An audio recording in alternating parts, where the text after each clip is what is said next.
Je suis Julien Merle, je suis vigneron dans le sud du Beaujolais, dans un petit village qui s'appelle Lény. J'exploite 7 hectares 24 exactement, sur l'aire d'appellation Beaujolais, mais je fais des vins de France, tout en agriculture biologique certifiée, ce qui est pour moi très important. J'ai toujours un œil bienveillant sur la jument pour voir ce qu'elle fait quand même.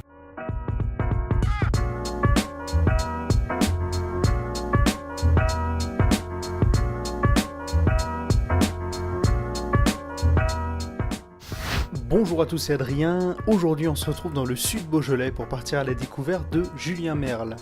Exceptionnellement, cette rencontre se fera en 4 parties, en 4 vidéos, puisqu'on va commencer par la découverte de nougatine et de l'énergie animale, avant d'aller dans les vignes à partir de demain. Bonne vidéo à tous.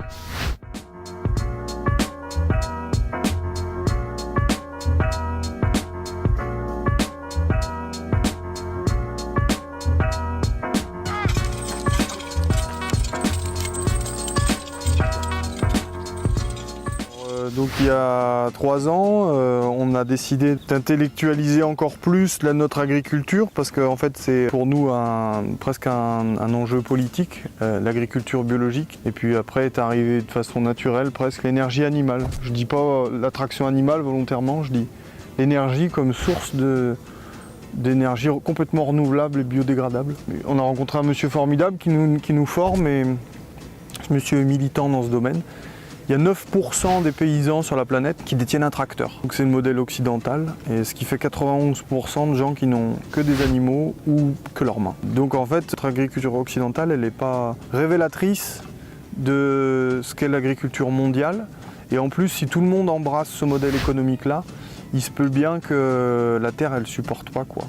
Le fait que tout le monde ait des tracteurs, qu'on utilise des pesticides. Donc c'était un vrai outil, de savoir si on était capable de le faire, de refaire un vrai outil pédagogique et de montrer que c'était aussi possible économiquement de réintégrer des animaux. Le modèle économique en installation agricole te pousse à faire de gros investissements, à te marier avec des banques très connues et puis en gros tu travailles pour payer ton crédit, quoi. Moi j'envisage la paysannerie un petit peu différemment avec un mot magique qu'on appelle l'autonomie, ce qui fait qu'on pourrait être tout à fait rentable d'un point de vue comptable sur un moindre investissement en termes de matériel.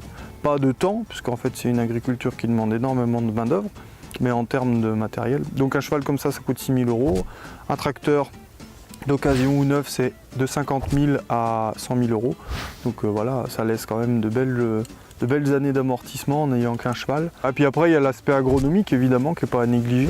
Donc en bio, on n'utilise pas de désherbants chimiques, donc il faut qu'on déconcurrence la vigne de l'herbe qui colonise. Alors on le fait soit avec un tracteur, soit à cheval, donc on le fait avec des charrues.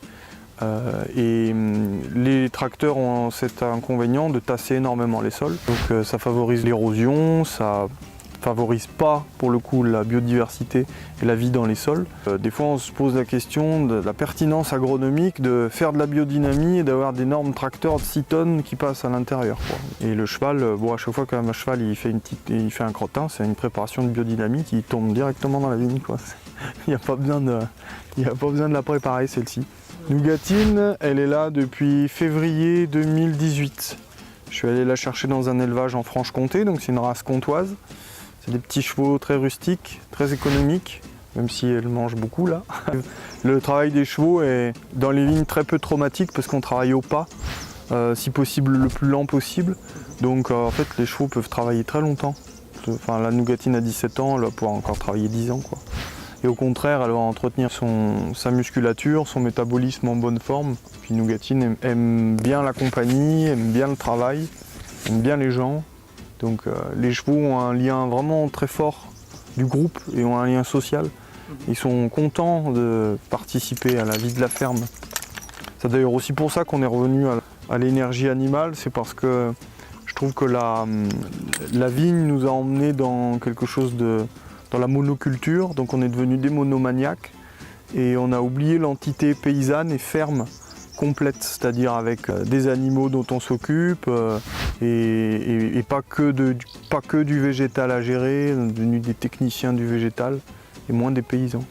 Donc là ça nous oblige à avoir des prés, faire des clôtures, à faire du foin.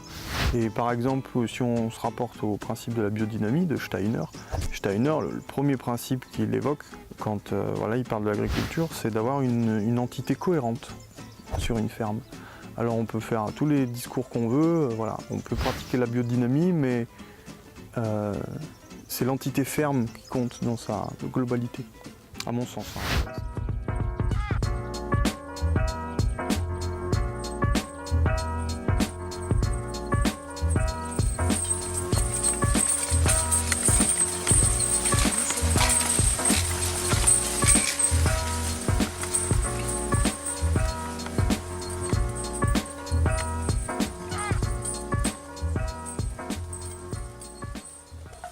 Rien de traumatique. Non mais après c'est un vrai plaisir aussi, c'est un autre sens que tu donnes à ton travail, à ta viticulture. Il y a évidemment un savoir agronomique que tu dois apprendre avec le labour au tracteur, mais moi ce que j'ai reproché, parce que j'ai fait du vin en chimie aussi avant, je faisais beaucoup de négoce et tout, je reproche au monde moderne de nous avoir volé ça comme savoir. Ça c'est un savoir paysan qui était complètement gratuit, qui était transmissible, voilà, qu'on se donne.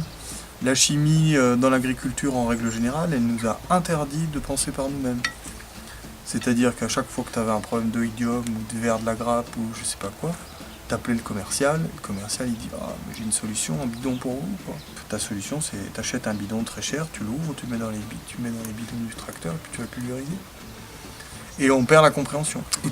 Et toute l'anticipation qu'on doit avoir sur l'agriculture. Mais aussi sur sa vie.